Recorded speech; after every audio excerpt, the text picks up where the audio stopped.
जय माता दी। प्रेम से बोलिए संतोषी माता की जय। आज शुक्रवार के दिन आप सुनिए संतोषी माता की व्रत कथा। एक बुढ़िया थी और उसके 7 बेटे थे।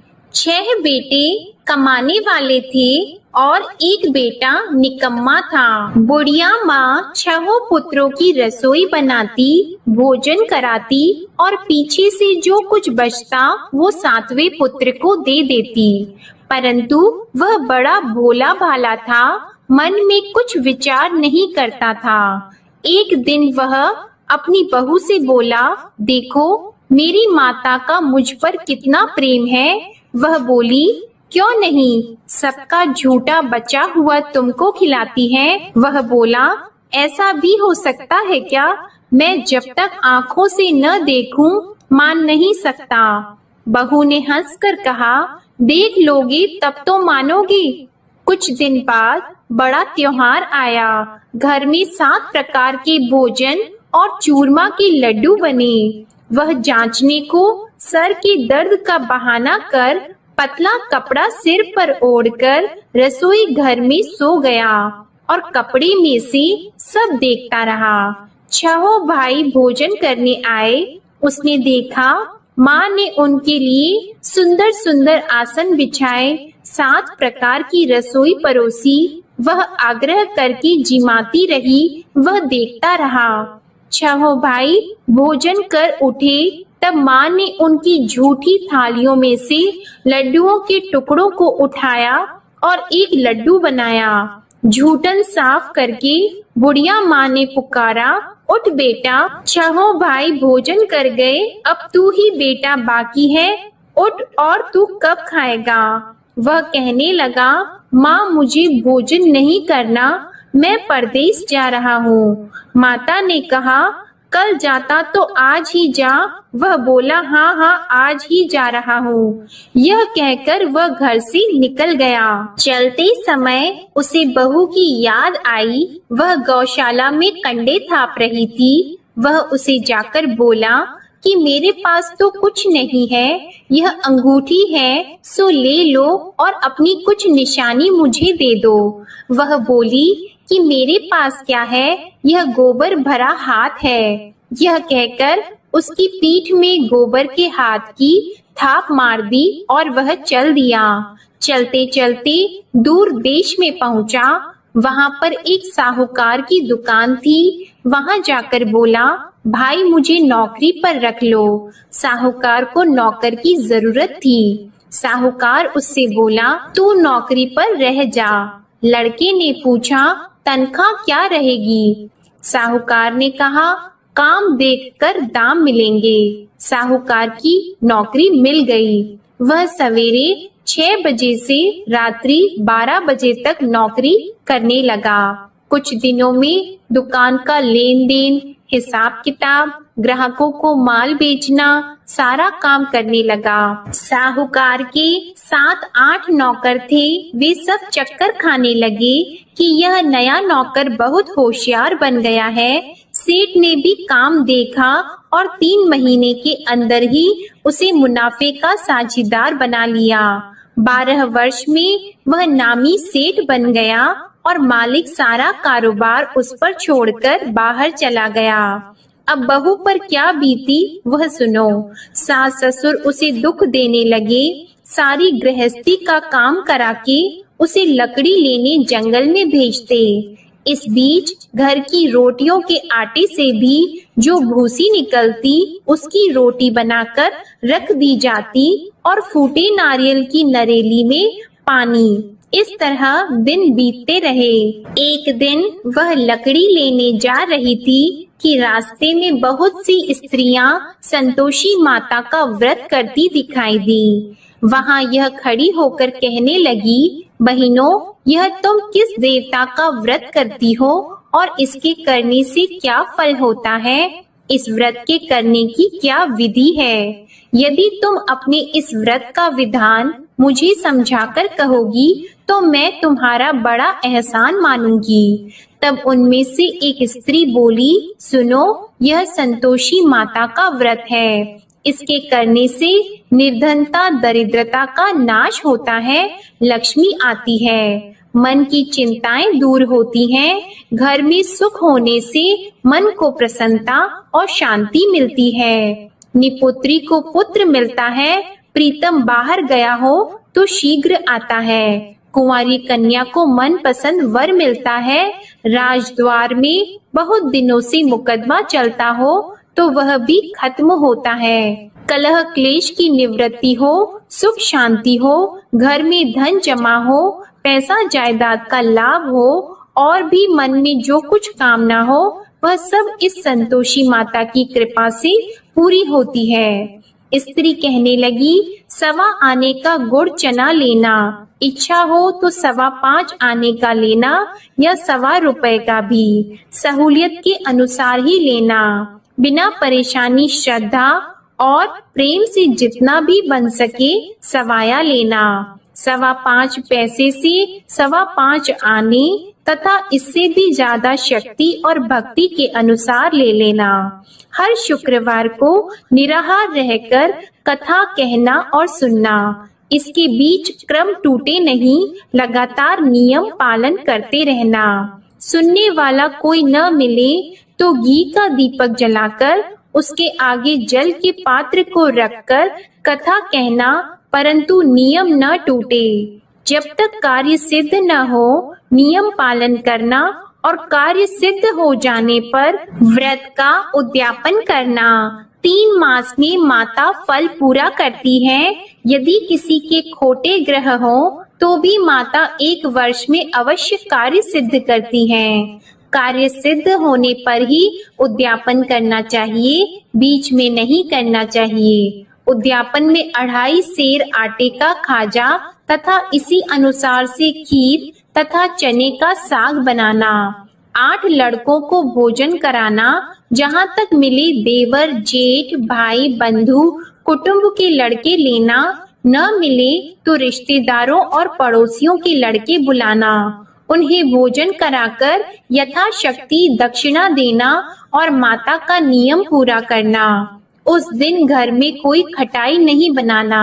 यह सब सुनकर बुढ़िया की बहू वहां से चल दी। रास्ते में लकड़ी के बोझ को बेच दिया और उन पैसों से गुड़ चना लेकर माता के व्रत की तैयारी करने लगी। आगे चली और सामने मंदिर है। यह सुनकर माता के मंदिर में जाकर माता के चरणों में लौटने लगी। इसके बाद वह माँ से विनती करने लगी कि हे माँ, मैं निपट मूर्ख हूँ, व्रत के नियम कुछ नहीं जानती हूँ, मैं बहुत दुखी हूँ। हे माता जग जननी, मेरा दुख दूर करो, मैं आपकी शरण में हूँ। माता को दया आई। एक शुक्रवार बीता कि दूसरे शुक्रवार को ही इसके पति का पत्र आया और तीसरे को उसका भेजा हुआ पैसा भी आ पहुँचा। यह देखकर जेठानी मुंह सिकोड़ने लगी। इतने दिनों में इतना पैसा आया, इसमें क्या बढ़ाव है। लड़के ताने देने लगे कि काकी के पास अब पत्र आने लगे, रुपये आने लगा, अब तो काकी की खातिर बढ़ जाएगी, अब तो काकी बुलाने से भी नहीं बोलेगी। बेचारी सरलता से यह कहती है कि भैया पत्र आएगा, रुपए आएंगे तो हम सबके लिए अच्छा है। ऐसा कहकर आंखों में आंसू भरकर संतोषी माता के मंदिर में आकर मातेश्वरी के चरणों में गिरकर रोने लगी। माँ, मैंने तुमसे पैसा नहीं मांगा, मुझे पैसे से क्या काम है, मुझे तो अपनी सुहाग से काम है, मैं तो अपने स्वामी की दर्शन और सेवा मांगती हूँ। तब माता ने प्रसन्न होकर कहा, जा बेटी, तेरा स्वामी आएगा। यह सुनकर खुशी से वह बावली होकर घर जाकर काम करने लगी। अब संतोषी माँ विचार करने लगी, इस भोली पुत्री से मैंने कह तो दिया कि तेरा पति आएगा, पर आएगा कहाँ से? वह तो इसे स्वप्न में भी याद नहीं करता। इसे याद दिलाने तो मुझे ही जाना पड़ेगा। इस तरह माता उस बुढ़िया के बेटे के पास जाकर स्वप्न में प्रकट होकर कहने लगी, साहूकार के बेटे, सोता है या जागता है? वह कहता है, माता सोता भी नहीं हूँ, जागता भी नहीं हूँ, बीच में ही हूँ, कहो क्या आज्ञा है। माँ कहने लगी, तेरा घर बार है या नहीं। वह बोला, मेरा सब कुछ है माता, माँ बाप भाई बहन बहू क्या कमी है। माँ बोली, पुत्र तेरी घरवाली कष्ट उठा रही है, माँ बाप उसे दुख दे रहे हैं, वह तेरे लिए तरस रही है, तू उसकी सुध ले। वह बोला, हाँ माता यह तो मुझे मालूम है, परंतु जाऊं कैसे, परदेश की बात है, लेन देन का कोई हिसाब नहीं, कोई जाने का रास्ता नजर नहीं आता, कैसे चला जाऊं।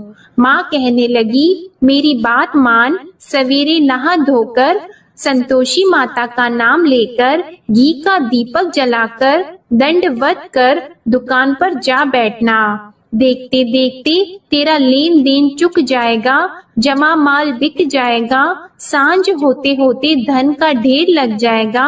अब तो वह सवेरे बहुत ही जल्दी उठकर मित्र बंधुओं से अपनी सपने की बात कहता है। वे सब उसकी बात अनसुनी करके खिल्ली उड़ाने लगे। कहीं सपने भी सच्चे होते हैं।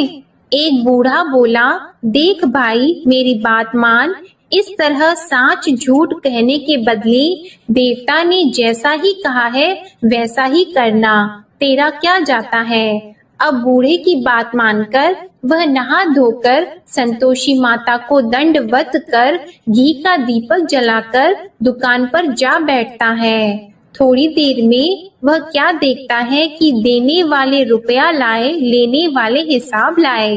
कोठे में भरे सामानों के खरीदार नगद में सौदा करने लगे। शाम तक धन का ढेर लग गया। मन में माता का नाम लेकर प्रसन्न होकर घर जाने के वास्ते गहना कपड़ा सामान खरीदने लगा। यहाँ के काम से निपट घर को रवाना हुआ। उधर बहू बेचारी जंगल में लकड़ी लेने जाती है। लौटते वक्त माताजी के मंदिर पर विश्राम करती है। वह तो उसका रोज रुकने का स्थान ही था। दूर धूल उड़ती देखकर वह माता से पूछती है, हे माता यह धूल कैसे उड़ रही है। माँ कहती है, हे पुत्री तेरा पति आ रहा है, अब तू ऐसा कर लकड़ियों के 3 बोझ बना ले, एक नदी के किनारे रख, दूसरा मेरे मंदिर पर और तीसरा अपने सिर पर रख। तेरे पति को लकड़ी का गड्ढा देकर मोह पैदा होगा, वह यहाँ रुकेगा, नाश्ता पानी बनाकर खाकर माँ से मिलने जाएगा। तू लकड़ी का बोझ उठाकर जाना और बीच चौक में गड्ढा लाकर 3 आवाजें जोर से लगाना। लो सासू जी लकड़ियों का गड्ढा लाई हूँ, भूसी की रोटी दो, नारियल के खोपड़े में पानी दो, आज कौन मेहमान आया है। माँ की यह बात सुनकर वह बहुत अच्छा माताजी कहकर प्रसन्न मन होकर लकड़ियों के 3 गट्ठे ले आई। एक नदी के तट पर एक माता के मंदिर पर रखा। इतने में ही वह मुसाफिर आ पहुँचा। सूखी लकड़ी देखकर उसकी इच्छा हुई कि अब यहीं निवास करें और भोजन बनाकर खा पीकर गांव जाएं। इस प्रकार भोजन बनाकर विश्राम लेकर गांव को गया। उसी समय बहू सिर पर लकड़ी का गट्ठा लिए आती है। उसे आंगन में डालकर जोर से 3 आवाज देती है, लो सासू जी लकड़ी का गट्ठा लो, भूसी की रोटी दो, नारियल के खोपड़े में पानी दो, आज कौन आया है। यह सुनकर उनकी सास अपने दिए हुए कष्टों को भुलाने हेतु कहती है, बहू ऐसा क्यों कहती हो, तेरा मालिक ही तो आया है, बैठ मीठा भात खाकर कपड़े गहने पहन। इतने में आवाज सुनकर उसका स्वामी बाहर आता है और अंगूठी देखकर व्याकुल हो जाता है। माँ से पूछता है, माँ यह कौन है। माँ कहती है, बेटा ये तेरी बहू है। आज 12 वर्ष हो गए जब से गया है, तब से सारे गांव में जानवर की तरह भटकती फिरती है। काम काज घर का कुछ करती नहीं, 4 समय आकर खा जाती है। अब तुझे देखकर भूसी की रोटी और नारियल के खोपड़े में पानी मांगती है। वह लज्जित होकर बोला, ठीक है माँ, मैंने इसे भी देखा और तुम्हें भी। अब मुझे दूसरे घर की चाबी दो तो मैं उसमें रहूंगा। ठीक है बेटा, जैसी तेरी मर्जी। यह कहकर माँ ने चाबी का गुच्छा उसे दे दिया। उसने लेकर दूसरे कमरे को खोलकर सारा सामान जमाया और एक दिन में ही वहाँ राजा के महल जैसा ठाट बाट बन गया। अब क्या था, वह सुख भोगने लगी। इतने में अगला शुक्रवार आया। उसने अपने पति से कहा, मुझे माता का उद्यापन करना है। उसका पति बोला, बहुत अच्छा, कर लो, अपनी खुशी से यह भी कर लो। तुरंत ही वह उद्यापन की तैयारी करने लगी। जेठ के लड़के को भोजन के लिए कहने लगी। उसने मंजूर किया, परंतु पीछे जेठानी अपने बच्चों को सिखाती है, देखो भोजन के समय सब लोग खटाई मांगना, जिससे इसका उद्यापन पूरा न हो। लड़के खाना खाने आए, खीर पेट भरकर खाई, परंतु बात याद आते ही कहने लगे, हमें कुछ खटाई खाने को दो, खीर खाना हमें भाता नहीं, यह देखकर अरुचि होती है। बहू कहने लगी, खटाई किसी को नहीं दी जाएगी, यह तो संतोषी माता का प्रसाद है। लड़के उठकर खड़े हुए और बोले, पैसे लाओ। भोली बहू कुछ जानती नहीं थी, सो उन्हें पैसे दे दिए। लड़के उसी समय उठकर इमली लेकर खाने लगे। यह देखकर बहू पर माता ने कोप किया। राजा के दूत उसके पति को पकड़कर ले गए और जेठ जेठानी मन माने खोटे वचन कहने लगे। लूट लूट कर धन इकट्ठा कर लाया था, सो राजा के दूत उसे पकड़कर ले गए हैं। अब सब मालूम हो जाएगा जब जेल की रोटी खाएगा। बहू से यह वचन सहन नहीं हुआ। रोती रोती माता के मंदिर में गई और बोली, हे माता, तुमने यह क्या किया?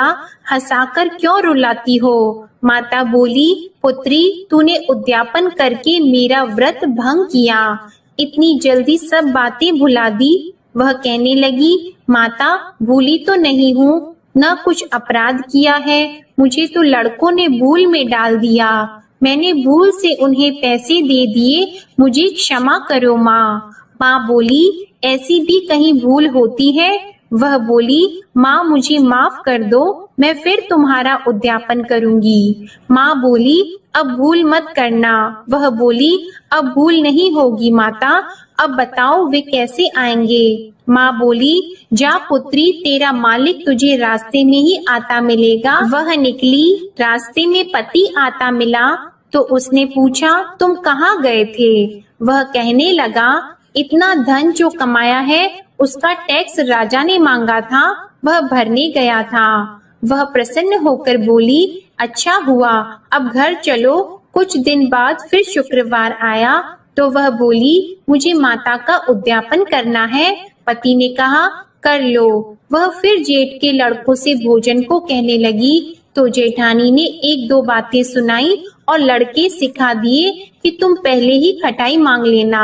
लड़के कहने लगे कि हमें खीर खाना नहीं भाता, कुछ खटाई खाने को दो। तो बहू बोली, खटाई खाने को नहीं मिलेगी, खाना हो तो खाओ। यह कहकर ब्राह्मणों के लड़के लाकर भोजन कराने लगी। यथाशक्ति दक्षिणा की जगह एक एक फल उन्हें दिया। इससे संतोषी माता प्रसन्न हुई। माता की कृपा होते ही 9वें मास उसको चंद्रमा के समान सुंदर पुत्र प्राप्त हुआ। वह पुत्र को लेकर प्रतिदिन माता जी के मंदिर को जाने लगी। माँ ने सोचा कि यह रोज आती है, आज क्यों न मैं ही इसके घर चलूं, इसका आसरा देखूं तो सही। यह विचार कर माता ने भयानक रूप बनाया। गुड़ और चने से सना मुख, ऊपर से सूंड के समान होठ, उस पर मक्खियां भिनभिना रही हैं। दहलीज में पैर रखते ही उसकी सास चिल्लाई, देखो कोई चुड़ैल डाकिनी चली आ रही है, लड़कों इसे भगाओ नहीं तो किसी को खा जाएगी। लड़के डरने लगे, चिल्लाकर खिड़की बंद करने लगे। बहू रोशनदान में से देख रही थी। प्रसन्नता से पगली होकर चिल्लाने लगी कि आज मेरी माता मेरे घर आई है। यह कहकर बच्चे को दूध पिलाने से हट जाती है। इतने में सास का क्रोध फूट पड़ा। वह बोली कि इसे देखकर कैसे उतावली हुई जो बच्चे को पटक दिया। इतने में माँ के प्रताप से जहाँ देखो वहाँ लड़के ही लड़की नजर आने लगे। बहू बोली, माँ जी, मैं जिनका व्रत करती हूँ यह वह संतोषी माता है। इतना कहकर झट से सारे घर के किवाड़ खोल दिए और सबने माता के चरण पकड़ लिए और विनती कर कहने लगे, हे माता, हम मूर्ख हैं, अज्ञानी हैं, तुम्हारी व्रत की विधि हम नहीं जानते हैं। तुम्हारा व्रत भंग करके हमने बहुत बड़ा अपराध किया है। हे माता, बहू को जैसा फल दिया वैसा सबको देना। जो भी यह कथा पढ़ेगा या सुनेगा उसके सभी मनोरथ पूर्ण होंगे। प्रेम से बोलिए संतोषी माता की जय। आइए अब सुनते हैं संतोषी माता की आरती। जय संतोषी माता मैया, जय संतोषी माता, अपने सेवक जन की सुख संपत्ति दाता।